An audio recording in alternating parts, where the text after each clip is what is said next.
반갑습니다. 생명평가단 신인상입니다. 반갑습니다. 예, 여러분도 오랜만에 찾아뵙게 됐는데요. 오랜만에 찾아뵙습니다. 지금 전 세계에서 이제 대한민국은 이제 뭐 다시 뭐 탄핵과 뭐 조기 대선 이런 정치적인 이슈가 화제인데 전 세계는 경제적 이슈가 화제잖아요. 그래서 아마 지난달 그리고 이제 2월까지 지금까지 최고의 화제가 되는 거는 바로 요 중국의 생성형 인공지능 AI라고 하죠. 네, 딥시크일 것 같아요. 네. 그래서 우리가 오늘 딥시크와 챗GPT를 엮어서 도대체 누가 더 입시에 더 유리하고 이걸 제대로 사용하는 방법 무엇인가에 대해서 코너를 마련해 봤습니다. 딥시크를 생기부에 사용하기는 좀 그렇죠.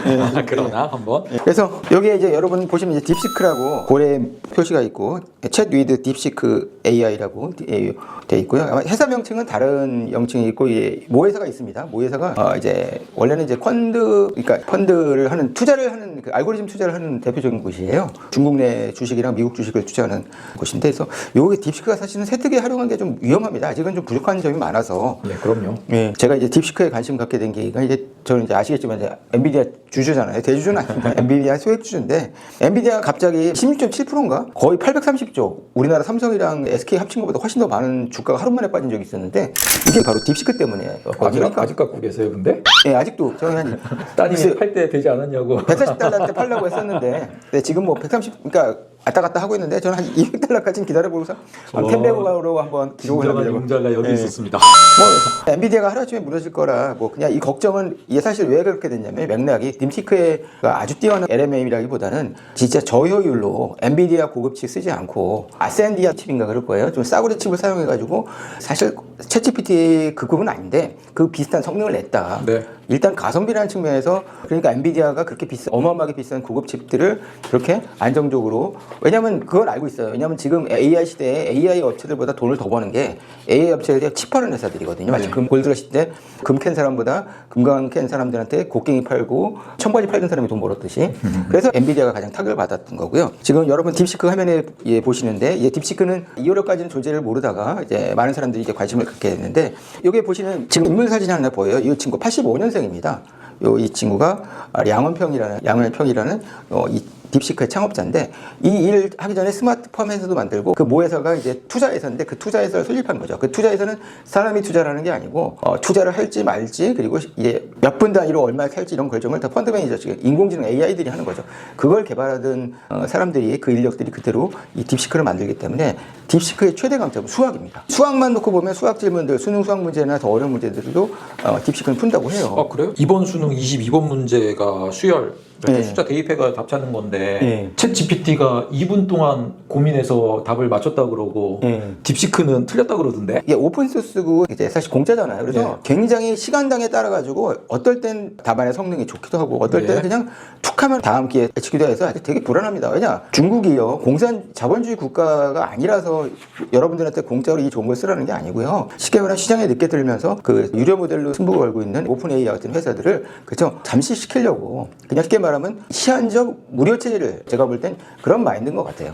그래서 딥시크를 이제 수학 모델이 알고리즘이 저는 이제 두 가지, 딥시크의 강점은 수학에 있다는 건 분명한 것 같고요. 그러니까 그 얘기는 저도 봤어요. 근데 이제 딥시크를 쓰실 때는 그래서 수학 관련된 보조 선생으로 좀 활용하는 게 좋을 것 같고요. 딥시크는 가장 큰 점은 국내 입시는 전혀 몰라요. 그러니까 거의 정보들이 대부분 바이두나 알리바바나 이런 데서 얻을 수 있는 중국인 데이터들. 중국인들은 사람 관심들이 제일 많은 게 정치적인 이슈가 아니고 수학과 관련된 얘기거든요. 거기는 또 이과가 의대를 안 가잖아요. 그래서 수학적인 그쪽으로 또 천재들이 많이 붙어 있어서, 이 사람도 이제 항저우 출신이고 항저우가 저장성이 있는데 저장성 그 대학을 나왔을 거예요. 그래서 순수하게 중국파로 이렇게 LMM을 만들었다는 데 의미가 있고, 왜냐하면 기존의 중국계 이제 텐센트나 바이두나 이런 회사를 만든 최강자들이 다 미국 스탠포드 출신이거든요. 그러니까 미국에서 공부하지 않고 중국에서 이렇게 공부해서 이런 걸 만들었다고 해서 저 이런 얘기 듣고 정말 놀랐는데요. 지금요 이 항저우시에는 자경단이 있대요. 틀림없이 지금 TMI 쪽으로 가고 있습니다. 네, 그래요. 잘라.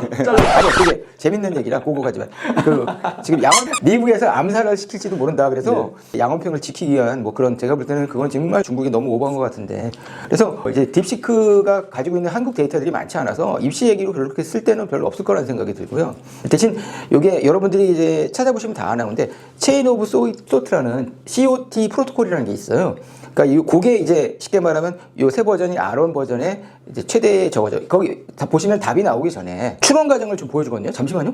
이 사용자 봐라. 질문 되게 좋은데 마치 지네들끼리 대화를 나누듯이 해서 이게 낚는 기술인데요. 마치 얘네들이 이제 살아있는 사람들처럼 마치 대답하기 전에 얘네들끼리 그 숙노를 거쳐가지고 답을 내놓는 것처럼.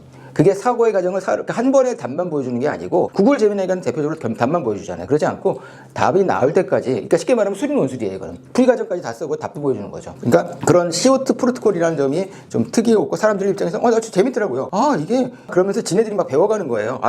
야, 이 사람 봐. 넷플릭스 엄청나게 많이 보는 것 같아. 야, 넷플릭스 이런 걸 보고서 이런 생각을 할 수 있네. 그러면서 보니 이 모먼트라고 하는 거 있잖아요. 이렇게 딥시크는 마치 인공지능이 사람인 것처럼 그리고 막 깨달음을 느끼는 순간이 있는 것처럼 착각하게 하는 일종의 그런 기술이 있는 거예요. 그게 사람들이 매력적으로 느껴지는 그런 부분인 것 같아요. 그래서 제가 딥시크는 수학 보전생으로 활용하라는 게 미국 쪽의 이제 AI 전문가들의 얘기인 것 같고요. 근데 지금 말씀하신 대로 보니까 수능 수학 문제 중에서 챗GPT는 시간이 걸려도 풀지만 뭐 이제 보니까 틀린데 예를 들어서 챗GPT도 유료 버전이 있고 유료 버전이 또 엄청난 유료 버전이 $200짜리도 있거든요. 그런 거 쓰면 진짜 정확도는 비교가 안 됩니다. 시간이랑. 안 써봐서 모르는데 딥시크 쓰면 수식이 좀 그럴듯하게 잘 나와요?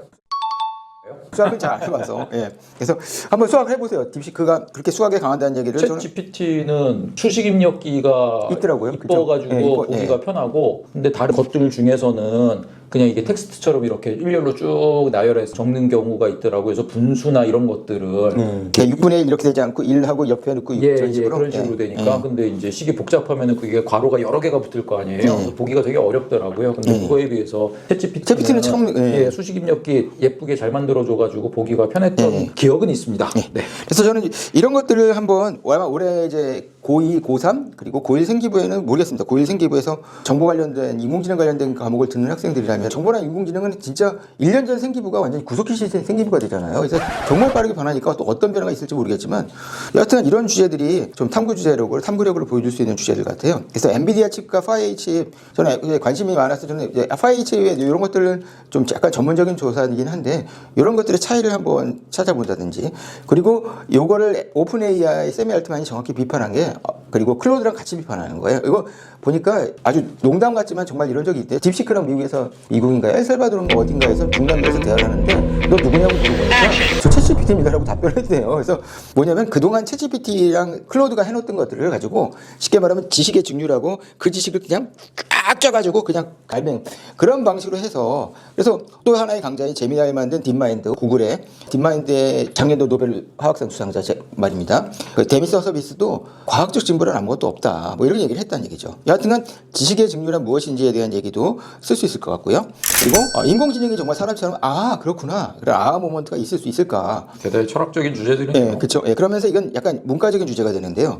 그리고 또 한 가지는 또 이제 뭐 정외과가 됐든 뭐 이제 미중 기술 패권 경쟁의 최종 승자 누가 될 것인가 이건 언제나 이슈가 어떤 것 같아요. 그 다음에 이제 이게 좀 걸리는 문제인데 저도 이게 사람들 걱정을 하는 게 딥시크를 쓰면은 다 그거 중국 공산당에 보고되고 그러는 거 아니야? 나중에 내가 뭐 중국 가게 될 때는 진짜 감옥에 가는 일이 없어질까? 이런 걱정들 많이 해요. 중국이라는 나라가 갖고 있는 어떤 정치적인 이런 불투명성이랑 공산당의 독재. 근데 제가 알기로는 딥시크가 공개되는 과정 속에서 딥시크의 존재를 그 이전에는 중국 공산당도 몰랐다고 그래요. 근데 이제 중국 공산당 아닙니다. 그래서 어떤 앞으로 중국 공산당 차원에서 어떤 통제. 그래서 저도 질문을 할 때 야 이거 시진핑이 좋을까? 뭐 이런 식의 그런 걱정을 하면서 좀 입력을 하는 경우가 있거든요. 그래서 검열이랑 개인정보 유출이 우려가 분명히 있습니다. 그래서 사용하실 땐 그런 점을 주의를 하시면 좋을 것 같고요. 이건 아직 학생부나 입시로 쓰기에는 우리나라 입시 데이터나 이런 것들이 전혀 없어서 정말 엉뚱한 소리를 하거나 애가 하는 방법이 있어요.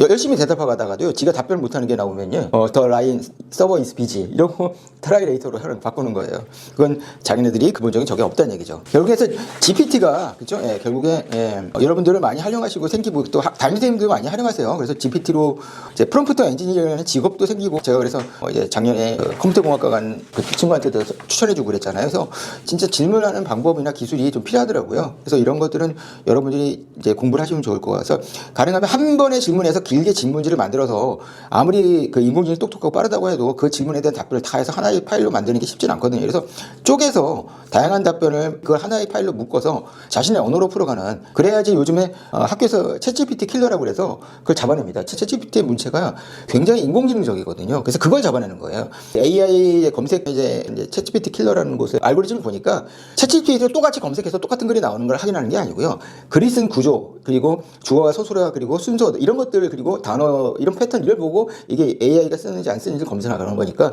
그 주제 내용은 그대로 갖고 있대. 여러분 문체로 다 고치셔야 돼요. 서술형만 살짝 바꾸면은 알아채요? 그러면 못 알아채요? 그러면 못 알아채요. 그러니까 그 내용은 그대로 가되, 그러니까 쉽게 말하면 저는 이게 내용까지 이게 챗GPT에서 베낀 거를 이게 판결하는 게 건가라고 봤는데 그게 아니고요. 그러니까 AI가 쓰는 문체를 통해서 걸러내는 거더라고요. 기본적으로 그냥 질문을 하면 AI들이 다르게 옵션을 걸지 않으면은 다 존댓말로 대답을 해주잖아요. 예를 들어서 보고서를 쓸 때 뭐뭐 했습니다라고 쓰지는 않으니까 활동지 쓸 때 그러면은 뭐뭐 했습니다를 뭐뭐 했다라고만 바꿔 써도 아니 그러면 그래도 걸리고. 그러면 걸리고. 그러니까 순서를 바꾸고 그렇죠. 문장의 순서라 그리고 쉽게 말하면 이제 배치 있잖아요. 그 정도의 노력을 해줘야 돼요. 안 그러면 어떤 선생님은 챗GPT 킬러를 사용해서 전체 선생님의 다는 아니지만 일부는 그래가지고 그 챗GPT가 썼다고 판정을 뭐 70% 이상 받으면은 그냥 빵점을 주는 선생님도 있어요. 정성을 다해서 그렇게라는 거죠. 그리고 생기부에는 챗GPT 답변 내용만 쓰지 말고 내가 했던 질문, 내가 그러면 이거 사실 중요한 거거든요. 이런 답변을 얻어내기 위해서 내가 생각했던 질문들이 뭐 그걸 가르쳐 준 게 프롬프트 엔지니어링이니까요. 그리고 챗GPT 답변을 그리고 저는 항상 클로드를 통해서 검증합니다. 클로드가 이 친구 되게 똑똑한 친구 사용하시잖아요. 그래서 클로드를 통해서 이 논문이 정말 있는 건지 그리고 이 논문에 이 페이지에 이 책이 있는 이런 내용이 있는 건지 이런 걸 분명히 검증을 하고 이 사실이 정말 맞는 거냐 그리고 얘가 정말 계산 정확한가 이런 것들을 이제 검색을 해서 저는 이제 동시에 클로드도 켜놓고 그리고 제미나이도 켜놓고 챗GPT도 켜놓고 그 다음에 이제 딥시크까지 켜놓습니다. 예전에 퍼블렉스티까지 했는데 그러기엔 창이 너무 많아가지고 그래서 그걸 다 같이 물어봐서 챗GPT는 검색의 시간을 줄여주는 건 맞거든요. 그렇지만 그 나온 아웃풋까지 그죠? 다 쉽게 말하면 얘네들이 알아서 쓰는 그런 정도의 세상은 아니에요. 근데 그건 좀 바람직한 모습도 아닌 것 같고 그래서 여러분들이 그걸 가지고 여러분의 글로 여러분의 보고서를 만들 수 있는 그런 노력들은 여러분들이 하셔야 돼요. 그리고 아마 화면에 보시죠. 이게 IT 커뮤니케이션 연구소 김덕진 소장이라는 분이 전문직 극장을 났다 이렇게 제목을 화끈하게 달면요. 이게 3% 나오시는 분인데요. 조회수가 1000만회를 기록한 거예요. 사람들이 걱정이 많은가 봐요. AI 때문에 내가 이제 사실 기본소득이라는 개념도 거기서 나온 거니까 내가 일자리를 근데 이 사람은 이분은 이렇게 생각해요. 이거 미래를 먼저 맛보기 위해서 30만 원짜리 유료를 쓰세요. 한 달에 30만 원이면 그 비용 그렇죠. 360만 원인데 그 적지 않은 돈을 써서 그래서 딥 리서치라는 즉 보고서나 소논문을 만들어주는 그 서비스를 이용하고 있거든요. 그래서 그걸 이용해본 결과 그거 이제 2월달에 오픈한 거니까 얼마 안 됐어요. 딥리서치는 저도 이용을 해봤는데 사실상 애널리스트라는 직업은 5년 안에 사라질 것 같아요.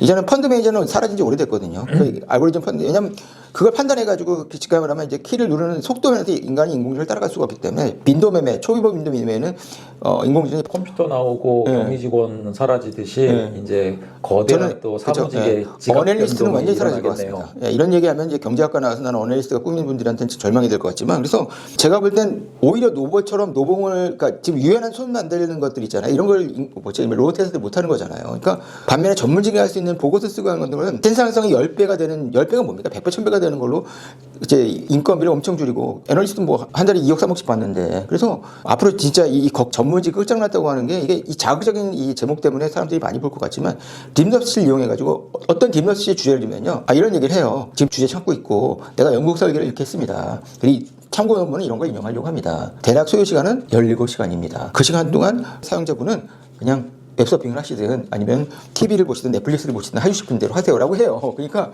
세상에 제가 볼 땐 이 김덕진 소장은 그 얘기예요. 딥시크 같은 이제는 중국도 미국처럼 한다는 게 중요한 게 아니고 이 오픈AI에서 만든 딥러시가 어쩌면 문과 출신의 상당수가 할 수 있는 전문직, 글 쓰는 전문직을 기자들도 마찬가지입니다. 사라지게 할 수 있다는 그런 걱정들을 해야 될 수 있기 때문에 그래서 그런 걸 알기 때문에 사람들이 이과를 보내고 의대를 보내고 그러려고 하는 것 같아요. 그러니까 제일 좋은 건 하여튼 정말 딥시크를 많이 믿지 마시고요. 그리고 여러분들 이게 나중에 그 여러분이 했던 이상한 질문들이 만약에 그죠 중국 정부가 알고 뭐 그럴 수도 있으니까 그걸 또 생각해 보시고 때는 정성껏 베끼자. 그게 제 악권인데 절대 그냥 베껴보세요. 그러면은 AI가 썼는지 아닌지에 대해서 구조적으로 분석해서 내용적으로 분석하는 게 아니고요. 저거 하기 때문에 상당히 많이 걸립니다. 그래서 그런 것들을 조심하셔야 될 것 같아요. 네, 이상으로 마치겠습니다.